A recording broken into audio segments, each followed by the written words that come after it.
comes at a time when we are seeing the world of politics all across and the world of policy also, especially economic policy, in a turmoil on account of what is happening in the Ukraine. The conflict in Ukraine is in one way naked Russian aggression, which is being countered militarily on the ground in Ukraine by the Ukrainian army and its people. And what is the West doing? As we all know, the West is largely following a policy of financial economic sanctions to cripple Russia and punish it for what the West believes is a one-sided attack without foundation. Now, without getting into the politics of why has Russia done this, was Ukraine right in seeking NATO membership, and all of those are different matters. I'm sure you have thought about that quite a bit. Let's focus on the Western retaliation against Russia. It's very clear that this retaliation is primarily in the form of an economic war in response to what Russia has done. There are no boots on the ground that the West is committing to fight the Russian army in Ukraine.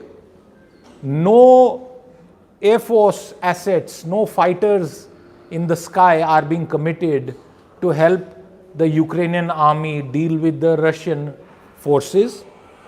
So in the absence of a boots on the ground and fighters in the air strategy, the West is fighting basically a war through economic means. And there are a host of steps, big 5, 6, 7 steps that have been taken. And if I were to summarize them, not only are successive actions being taken to isolate Russia from the global banking messaging system called SWIFT. If you sum up all the measures, there is a saying in Hindi which says "Hukka pani band kar dena," which is happening. Literally, there is a foreign company which is now decided not to sell liquor in the Russian market. Sporting ties are being cut. Banking ties are being cut. The yachts of the Russian oligarchs are being seized, and they are moving their yachts into domains where they can be safe from Western sanctions. All manner of ties. Companies are pulling out. Oil companies are saying we will no longer do business in Russia.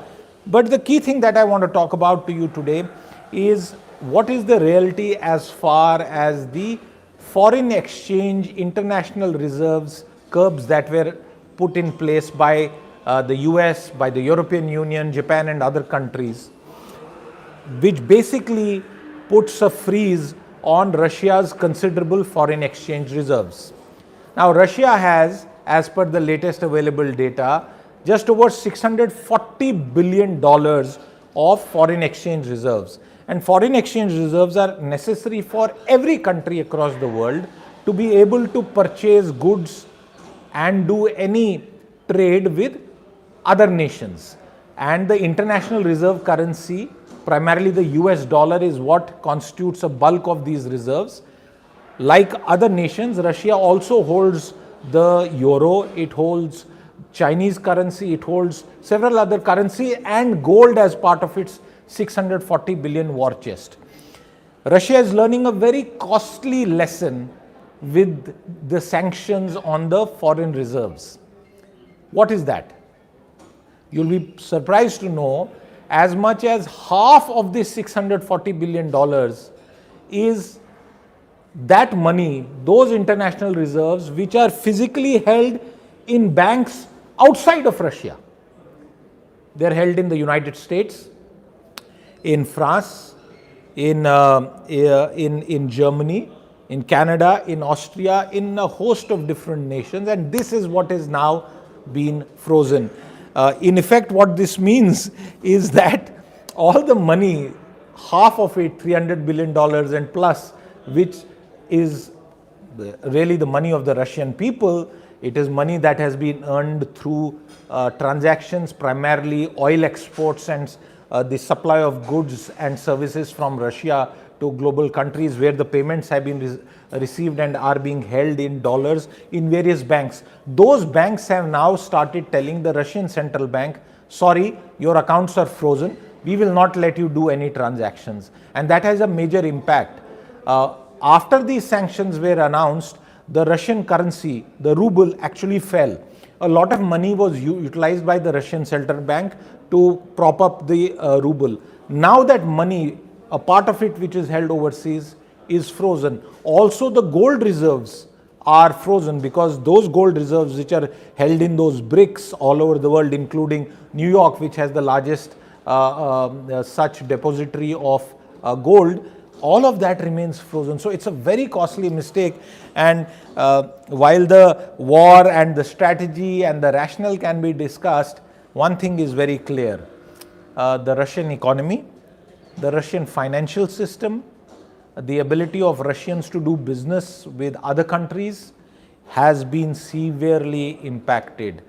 Economic ties, sporting ties, social ties, trade ties, everything is now being cut by the West in retaliation to this response.